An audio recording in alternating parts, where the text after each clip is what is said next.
Welcome to information Tamil. இப்போ நம்ம இந்த வீடியோவில் என்ன பார்க்க போகிறோம் அப்படின்னு பார்த்தீங்கன்னா, டிப்ளமோ எக்ஸாமுக்கு வந்து இப்போ கண்டினியூஸ் அசஸ்மெண்ட் டெஸ்ட் 1 வந்து எப்படி எழுதணும் அப்படின்றதுக்கான வீடியோ வந்து நேற்று போட்டிருந்தோம். அதில் ஒரு சின்ன ஒரு கிளாரிஃபிகேஷன், இமெயில் ஐடி நேம் வந்து எவ்வாறு கொடுக்கணும் அப்படின்ற மாதிரி ஒரு டவுட் வந்து இருந்தது. அது இல்லாமல் ஸ்டூடெண்ட்ஸ் வந்து ஒரு சிலர் வந்து நிறைய கமெண்ட்டில் டவுட் கேட்டிருந்தாங்க. என்ன அப்படின்னு பார்த்தீங்கன்னா, சார் எனக்கு இண்டிவிஜுவலாக இமெயில் ஐடி இல்லை, நான் இமெயில் ஐடி க்ரியேட் பண்ணணுமா, என்னோட அண்ணன் என்னோட அப்பா அவங்களோட இமெயில் ஐடி யூஸ் பண்ணலாமா அப்படின்ற வந்து கேட்டிருந்தாங்க.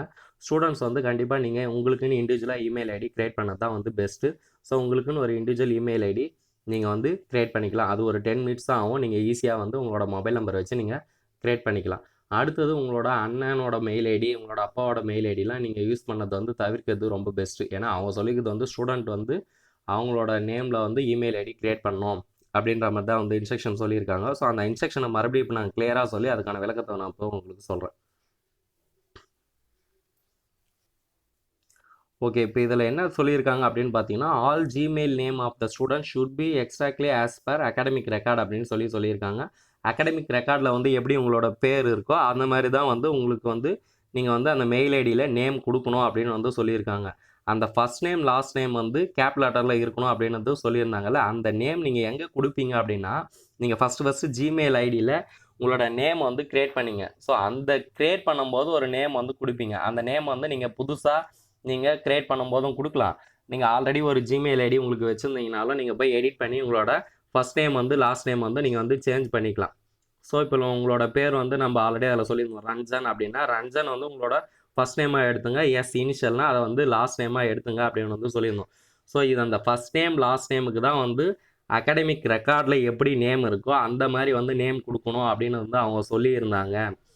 இமெயில் ஐடியே உங்களோட நேம் மாரி வந்து வரணும் அப்படின்ற மாதிரி அவங்க சொல்லலை. ஸோ அந்த மாதிரி ஜிமெயிலில் உங்களுக்கு கிடைக்கவும் கிடைக்காது. ranjan@gmail.com அப்படின்னு நீங்கள் போட்டிங்கன்னா கண்டிப்பாக கிடைக்காது. அதேமாதிரி ஒவ்வொரு பையனுக்கும் நீங்கள் கொடுத்தீங்கன்னா இருக்காது. ஸோ ஜிமெயிலை பொறுத்த வரைக்கும் நீங்கள் கொடுக்குற இமெயில் ஐடி நேம் வந்து அவங்களுக்கு எது அவைலபிளாக இருக்கோ அந்த நேம் தான் வந்து இதில் கிடைக்கும். அவங்க சொல்லியிருந்தது என்னென்னா, கிளியரான விளக்கம் வந்து ஃபஸ்ட் நேம் லாஸ்ட் நேம் தான் வந்து ஸ்டூடெண்ட்டோட நேம் வந்து கேபிட்டல் லெட்டரில் இருக்கணும் அப்படின்னு வந்து சொல்லுவாங்க. நீங்கள் ஜிமெயில் ஐடி ஓப்பன் பண்ணிங்கன்னா, ஸோ இப்போ உங்களோட நேம் வந்து இப்போ ரஞ்சன் அப்படின்னா ஆர் அப்படின்ற மாதிரி அதில் டிஸ்பிளே ஆகும். அதில் நீங்கள் அந்த இடம் நீங்கள் எடுத்து போனீங்கன்னா ரஞ்சன் எஸ் அப்படின்ற நேம் தான் நமக்கு டிஸ்பிளே ஆகும். ஸோ இமெயில் ஐடி உங்களுக்கு மெயில் ஐடி சொல்லுங்கள் அப்படின்னு நம்ம சொல்லுவோம் பாருங்கள், @gmail.com. அந்த பேர் வந்து அகாடமிக் ரெக்கார்டில் இருக்கிற மாதிரி வர தேவையில்லை. ஸோ ஸ்டூடெண்ட்ஸ் யாருமே கன்ஃபியூஷனாக ஆக தேவையில்லை. இது கிளியரான விளக்கம். அடுத்தது வந்து பார்த்தீங்கன்னா, அந்த ஜிமெயில் ஐடியில் இருக்கிற ப்ரொஃபைல் பிக்சரில் வந்து உங்களோட ஃபோட்டோ வந்து வைக்கணும்னு சொல்லியிருக்காங்க. ஸோ A4 சைஸ், அதாவது உங்களோட பாஸ்போர்ட் சைஸ் ஃபோட்டோ வந்து அதில் இருக்கிற மாதிரி நீங்கள் வந்து வச்சிங்க. நாட் செல்ஃபி ஃபோட்டோ வந்து அவங்க சொல்லியிருக்காங்க. ஸோ இதுதான் நான் அந்த கிளியராக விளக்கம் சொல்லணும்னு நினச்சேன். ஸோ அதை நான் கொடுத்துட்டேன். ஸோ இந்த வீடியோ உங்களுக்கு பிடிச்சிருந்தா லைக் பண்ணி ஷேர் பண்ணுங்கள். இந்த விஷயத்தை உங்கள் ஃப்ரெண்ட்ஸுக்கு ஷேர் பண்ணுங்கள். தேங்க்ஸ் ஃபார் வாட்சிங். நன்றி. வேறு எதனா டவுட்ஸ் உங்களுக்கு இருந்தால் தயவுசெய்து கமெண்ட் பண்ணுங்கள்.